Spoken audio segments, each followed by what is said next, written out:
here we have the Motorola Atrix 2 on AT&T. It's going for $100 with a 2-year commitment, which is not too shabby for a phone that has the specs that it does.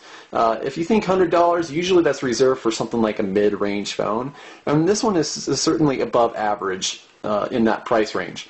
Now, taking a look at some of the components, it's got a 1 gigahertz dual-core processor in it, TI OMAP 4430. It's pretty popular amongst Motorola devices, that's for sure.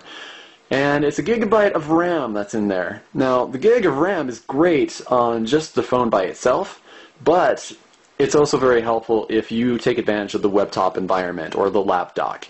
Those kind of things, that's really where the RAM is going to help things along. Also, 4.3-inch display, which if you compare with the original Atrix, that has a 4-inch display. Now, they're both QHD, which means 960 by 540 resolution. The one major difference, aside from the larger display, is the fact that this is not a pentile screen.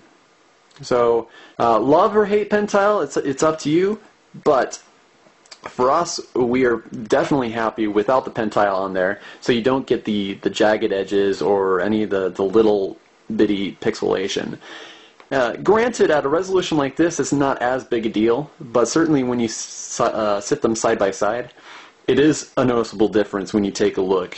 So, well, we are very happy with the display, as you may be able to see. Hopefully, this video is giving a good indication of what it looks like. But it's just a gorgeous display, so we're very, very happy with it. Now, doing a tour around the phone here. On the back, we've got an 8-megapixel camera with 1080p HD video capture. Compare that with the original Atrix that had the 5-megapixel and 720p HD video. Certainly that's a bump up. Frontward-facing camera is the same, the VGA resolution there. On the left-hand side, we have the web top docks, so that will go well with your lap dock, 100, or the HD dock, or any of the other web top accessories you would like to get with this thing. Camera has the LED flash, I forgot to mention that, and then a nice size speaker grill down here. One big difference that you'll see with the Atrix 2 is the fact that there's no fingerprint sensor on there. It's just the 3.5mm jack and a standard power button / unlock button. Well, I shouldn't say the great thing, but the thing about this is it makes you wonder exactly what happened to the original fingerprint sensor. Chances are it wasn't the most popular thing, and so they probably just decided to can it. It'll be interesting to see if it pops up in any phones down the road, because it certainly is a very interesting idea, but I don't think it gained a whole lot of traction. On the right side, we have the typical volume rocker, but we also have the physical camera button. The thing about this one is, though, that it's a single stage, not a double deton button, so you're not going to be able to use this to focus first and then snap the picture. Nothing on the bottom there. Now, the back itself is very soft touch plastic. Apparently that's really hard to say. Now let's open this little guy up here.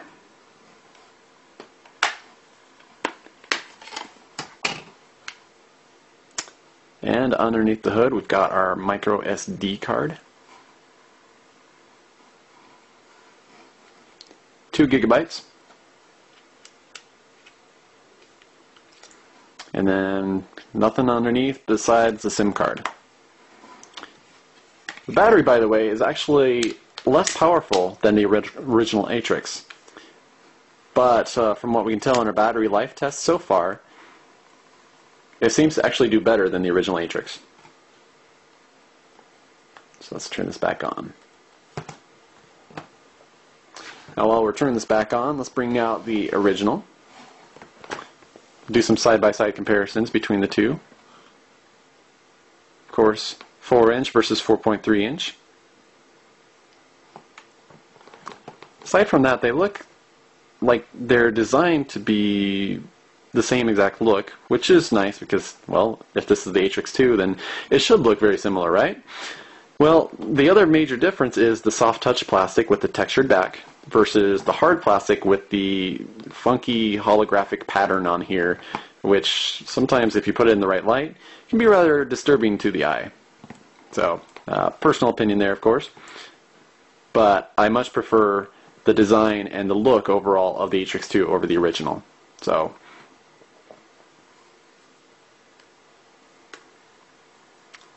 let's do it on the sides.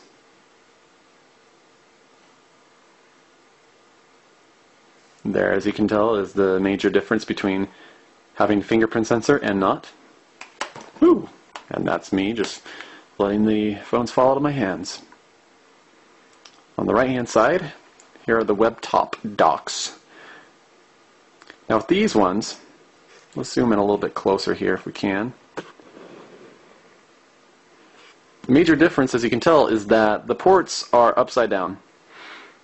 So the original Atrix is not going to work on the lap dock 100, and vice versa with the Atrix 2, not working on the one designed specifically for the Atrix 4G. Now, the thing about this is the Atrix 2 is compatible with the Droid Bionic and the Photon 4G, and according to Motorola, pretty much any future web-top compatible phones will have that same setup. So that way, every phone will have the same exact accessories. To which we say it's about time. It's nice to see all the Motorola phones having the same compatibility there. So I think it will help further along the development of WebTop, and certainly it needs any help it can get, frankly. So, but that's just a good overall comparison between the original Atrix and the brand new